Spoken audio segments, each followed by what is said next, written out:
Bonsoir, je m'appelle Chris Moussavou. Ma question s'adresse aussi à M. Mundunga. Donc je vais dans le sens de ce que disait Madame Don, qu'il faut dépasser nos ressentiments. Mais le mien, c'est que je ne vous aime pas, M. Mundunga. Donc je le dis clairement, je ne vous aime pas, je n'aime pas ce que vous avez fait quand vous étiez tout puissant. Et malgré tout, je dépasse tout ça parce que c'est pour l'amour de notre pays et par respect pour nos frères qui sont morts. Je vous pose quand même une question et je m'adresse quand même à vous. Monsieur Mundunga, vous avez évoqué la CPI. Je reste convaincu que Ali Bongo, tôt ou tard, il devra répondre de ses actes. Est-ce qu'aujourd'hui, vous pouvez nous dire que le moment venu, vous serez capable de présenter des preuves sur les exactions d'Ali Bongo, vous qui avez été à la tête des forces armées du pays? Chris Moussavou et Madame Esther. D'abord, je voudrais vous donner une information que j'avais déjà donnée à certaines personnes. Ali Bongo Ondimba a gagné démocratiquement les élections sur mon siège de député, sur lequel je suis député depuis 1990. Il a gagné en 2009, il a gagné en 2016, démocratiquement. Si j'avais décidé d'être du côté de ceux qui lui demandaient de tout mettre en œuvre pour se maintenir au pouvoir, parce qu'avec la baïonnette, on peut tout faire sauf s'asseoir dessus, quitte à tuer tous les Gabonais, et on reste seulement lui et moi, et dirigeants, et population gabonaise, il m'aurait gardé aux affaires, parce que j'ai au moins une victoire à revendiquer. Et c'est d'ailleurs à ce titre qu'après les élections de 2016, je fais ma première entrée au gouvernement, il me donne plusieurs départements ministériels. 2009 plutôt. Parce qu'il savait qu'il me doit quelque chose. Ce n'est pas parce qu'il m'aimait particulièrement. La politique, ce n'est pas une affaire de sentiment, c'est une affaire de force et d'intérêt. Et il savait qu'il avait un intérêt avec Séraphin Mundunga. Mais malgré le fait que j'étais garanti que ce monsieur ayant remporté l'élection sur mon siège, battu sur le deuxième siège de Moabi, je savais qu'au minimum, il me réservait ce que j'avais déjà, sinon mieux. Mais j'ai décidé que je ne restais pas, s'il n'acceptait pas de faire en sorte que la paix soit préservée dans le pays. Parce que c'est le seul héritage que nous avons reçu de Mar Bongo, même si je sais que beaucoup d'entre vous, vous n'aimez pas entendre parler de Mar Bongo. Mais, vous savez, aimer une personne et ne pas l'aimer, et ça c'est le jeune Christ Moussavou. Il y en a qu'on aime parce qu'on ne connaît pas, il y en a qu'on n'aime pas parce qu'on ne connaît pas ou parce qu'on connaît. Mais sauf qu'il a fait comme fait un type qui divorce avec sa femme. Peut-être que vous, dans la diaspora, ici, il n'y a plus la dot. Mais nous, au village, la dot y est toujours. Et comme la dot y est toujours, le jour du divorce, le monsieur demande à la famille de la femme, à la belle famille, de lui rembourser la dot. Mais sauf que cette fois-ci, le mari était un lépreux, dont l'ensemble des droits avait été emporté par la lèpre. Et puis on lui demande de compter la dot. Il dit, j'ai donné comme ça. J'ai donné comme ça. Mais comme il n'a pas de doigts, on ne peut pas savoir le nombre de doigts du côté de cette main-ci et le nombre de doigts de la main gauche. Moi, j'ai simplement entendu que Chris Moussavou n'aime pas le ministre Mundunga. Il n'a pas dit pourquoi il ne l'aime pas. Vous comprenez que je suis embarrassé de savoir pourquoi il ne m'aime pas. S'il ne m'aime pas, parce que je suis trop noir, j'ai la chance d'être ici, je vais aller chercher le maquillage pour le maquiller. S'il ne m'aime pas, parce que quand j'ai commencé à venir ici, en France, j'avais beaucoup de cheveux, et qu'il y a 2 jours, je me suis rasé, j'ai peur de savoir qu'il faut laisser maintenant les cheveux pousser. Il dit, il ne m'aime même pas. Mais vous savez, est-ce que je vous ai dit que je venais ici pour que les gens m'aiment? Est-ce que c'est le thème du débat? Vous voyez? Et ça, quand ça vient de ceux qui sont censés être les esprits éclairés pour éclairer nos parents qui sont restés.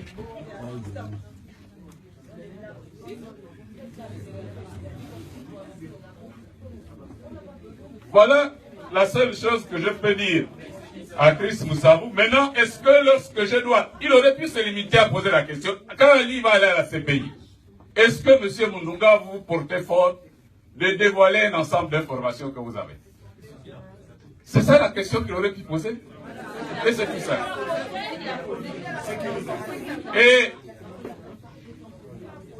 Et cette question qu'il a posée, qui est un tout petit peu à l'identique avec la question qu'a posée Esther. Un tout petit peu à l'identique. Quels sont les points faibles d'Ali? Le docteur a répondu qu'une stratégie de lutte ne se dévoile pas avant que vous ne soyez au front.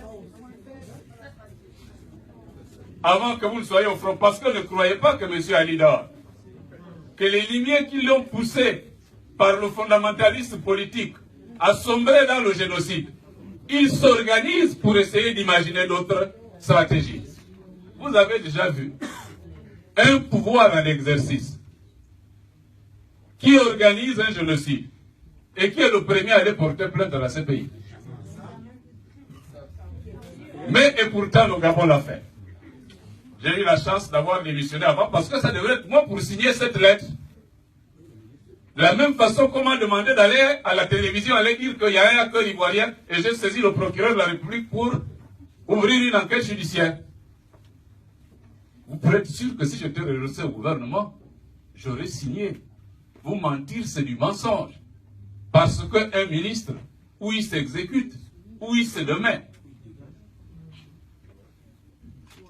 C'est tout ce qu'il y a chez le ministre, et rien d'autre. Et dans tous les pays du monde, même dans les grandes démocraties, où tu restes et tu t'exécutes, matin, midi et soir, en avalant et les couleuvres et les pitons, où tu démissionnes. Si tu penses que c'est trop gros, tu ne peux pas avaler.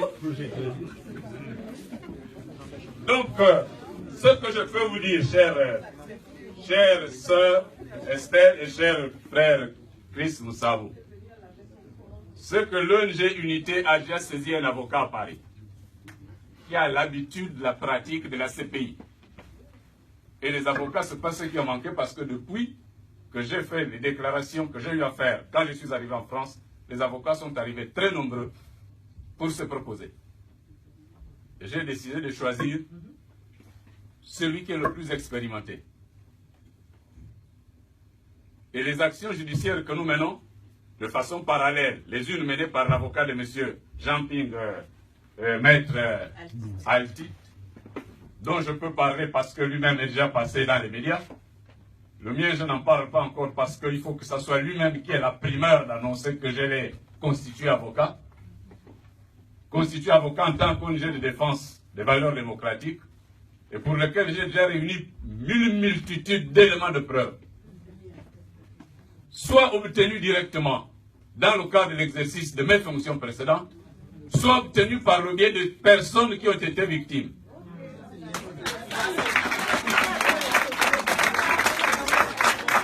Et certaines personnes qui n'ont pas pu me donner les éléments quand j'étais encore au Gabon, parce que je suis encore resté 10 jours avant de quitter le Gabon, en dépit de 4 tentatives d'assassinat dont j'ai été objet. Certains m'ont remis des éléments de preuve depuis Libreville, d'autres m'envoient des éléments de preuve, et certains même, ce sont des jeunes de la diaspora qui sont ici en France, qui rentrent en contact avec leurs parents, sans même que je ne le sache, qui récupèrent les preuves et qui me les apportent pour étoffer davantage le dossier. Parce que la CPI, en réalité, la procédure devant la CPI, ce n'est pas la procédure que nous connaissons dans les juridictions pénales françaises. C'est beaucoup plus dominé par la common law. Et eux, les preuves doivent être en majorité apportées par les parties en conflit.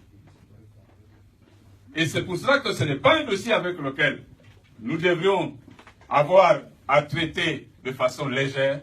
Il faut qu'on le traite avec beaucoup de responsabilité. Ce sont nos frères, nos sœurs, qui en sont morts et qui continuent à mourir. Et la menace qui plane sur les uns et les autres, ceux qui sont restés au Gabon, elle plane également même sur nous qui sommes ici à l'extérieur. À tout moment, il est possible que si on veut atteindre quelqu'un, on l'atteigne d'une façon comme d'une autre. Prenons ces différentes situations au sérieux. Peut-être que ça ne nous a pas encore touché de façon directe par le biais de nos parents ou nous-mêmes en étant blessés. Mais sachons que la menace elle est sérieuse.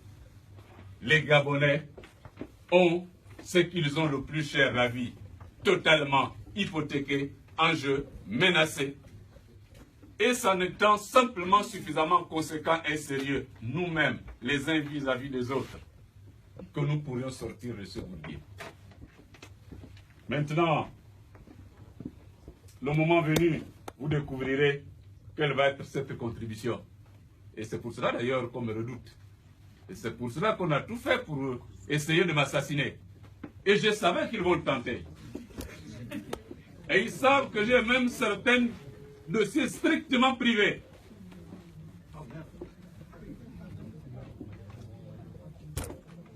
Mais je savais qu'ils vont tenter et je les attendais à chaque fois. C'est tout ce que je peux vous dire.